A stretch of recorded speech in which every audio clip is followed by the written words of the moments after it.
बिस्मिल्लाहिर्रहमानिर्रहीम। बोलते कालम के साथ मैं आमिर रज़ा खान। और मैंने आपसे कहा था कि भारत भारी नुकसान उठा रहा है और रॉयटर्स की स्टोरी दी थी कि 83 बिलियन डॉलर उसकी स्टॉक मार्केट से निकल गई। लेकिन इससे भी बड़ा धमाका जो है अब होने जा रहा है, क्योंकि एप्पल अपनी तमाम फैक्ट्रीज जो उसने भारत में लगा रखी थी असेंबलिंग के लिए, अपने मोबाइल, अपने लैपटॉप, अपने कंप्यूटर्स के लिए सस्ती मार्केट समझकर वहाँ पर उसने असेंबलिंग के प्लांट्स लगाए थे, उनको बंद किया जाना है। और ये बंद किया जाना है डोनाल्ड ट्रंप के हुक्म से।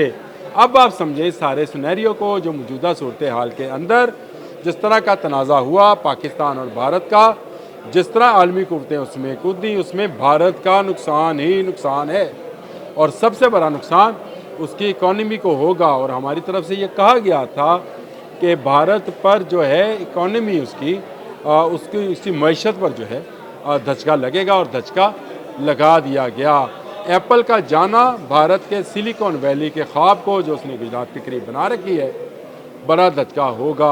और ये एप्पल का यहाँ से जाना और इसके बाद एक अमेरिकी कंपनी जो है अपना आईटी से रिलेटेड कारोबार जो है उसको यहाँ से उठाती चली जाएगी। और उसकी बुनियादी वजह यह है कि पाकिस्तान के हैकर्स ने जो काम किया और 6-7 दिनों के अंदर अंदर वो ऐसा बेमिसाल काम था कि बहुत सारी कंपनीज़ को अपने डाटा हैक होने का अब ख़तरा पैदा हो गया है।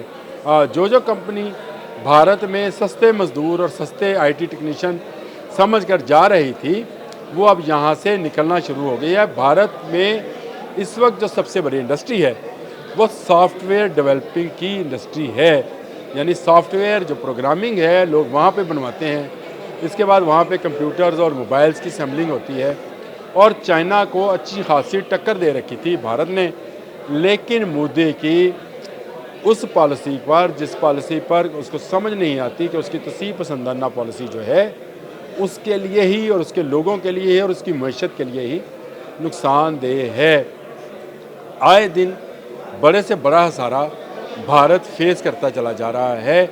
आहिस्ता आहिस्ता इस इकॉनमी को, जो कि उभरती हुई इकॉनमी थी, हम मानते हैं इस बात को, दुनिया का सबसे बड़ा आबादी वाला मुल्क है, 1 अरब 35 करोड़ के करीब आबादी है, यानी 1.5 अरब आबादी होने के बावजूद यहाँ से कंपनीज भाग रही हैं। वो जो भारत पाकिस्तान के ख़िलाफ़ प्रोपेगेंडा करता था कि पाकिस्तान जो है अमन का दुश्मन है, मैं अमन का दाई हूँ, आज दुनिया और उसकी कंपनीज और बड़ी कंपनीज, मसलन आईफोन जो है सबसे बड़ी कंपनी है, और डोनाल्ड ट्रंप ने अलानिया कहा है कि उसने टिम कुक जो कि सीईओ है एप्पल का, उससे कहा है कि वो जो भारत में मुख्तलिफ़ जगह पर अपनी फैक्ट्रीज लगा रहा है ये नुकसानदेह है और इसको वहाँ से बंद करो, अपना बिज़नेस अमेरिका में लेकर आओ और अमेरिका में इन्वेस्टमेंट करो या किसी और मुल्क में, क्योंकि बराह रास्त तो शायद वो चीन का नाम ना ले पाए, मलेशिया का नाम ना ले पाए।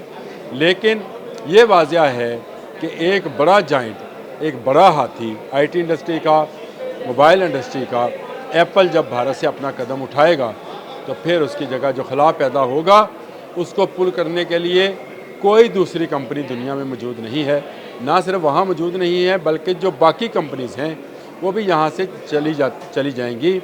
ये जो 83 बिलियन डॉलर निकला था 2 दिन के अंदर भारत की इकॉनमी के अंदर से, उसके आफ्टर इफेक्ट्स जो आने थे, जो आफ्टर शॉक्स आने थे, वो आना शुरू हो गए हैं। और भारत जो है आहिस्ता आहिस्ता अपनी मौत आप मरता चला जा रहा है। वो भारत जो बनना चाहता था दुनिया की सुपर पावर, मोदी की गलत फैसलों और तसी पसंदाना अज़ाइम के बायस वो भारत अब मुआशी तबाही के दहाने पर पहुंचता जा रहा है। पाकिस्तान जो है आज भी पुरअमन है। पाकिस्तान आज भी किसी मुल्क के अंदर अपनी कोई तसी पसंदाना पॉलिसी नहीं रखता है। और आप देखिएगा पाकिस्तान के हैकर्स ने जो काम किया है, पाकिस्तान की आईटी इंडस्ट्री और पाकिस्तान की सॉफ्टवेयर इंडस्ट्री जो है वो और फ्लरिश करेगी। और पाकिस्तानी नौजवान जितने बासलाहियत हैं, अब दुनिया ने जान लिया कि भारत जो वेला किया करता था कि उसकी सॉफ्टवेयर इंडस्ट्री दुनिया में सबसे बड़ी है, अब ये ख़त्म हो जाएगी। डोनाल्ड ट्रंप का اس طرح کا بیان جو انہوں نے اعلان کیا اور قطر میں جو ایپل کے سی ای او ہیں ٹیم کوک ان کو مخاطب کر کے ہوئے کیا، اس سے آپ اندازہ کر سکتے ہیں کہ بھارت بین الاقوامی طور پر تنہا ہوتا چلا جا رہا ہے، بھارت کی معیشت دنیا سے الگ ہوتی چلی جا رہی ہے اور اتنا اس میں دم خم نہیں ہے کہ وہ اگلے 2 سے 3 ماہ جو ہے تنہائی میں کاٹ لے۔ ایک طرف بھارت کی معاشی حالت جو ہے بہت خراب ہے، دوسری طرف بھارت اپنے دفاعی اخراجات میں بے پناہ اضافہ کرتا چلا جا رہا ہے، یعنی اس کے پاس آمدن اٹھنی ہے، خرچہ روپیہ ہے، تو ایسی اکانومی کب تک سروائیو کرے گی؟ ایپل کا چلے جانا آپ سمجھے کہ بھارت سے سلیکان ویلی گئی، بھارت کی آئی ٹی انڈسٹری گئی۔ اب تک کے لیے اتنا ہی، اللہ حافظ۔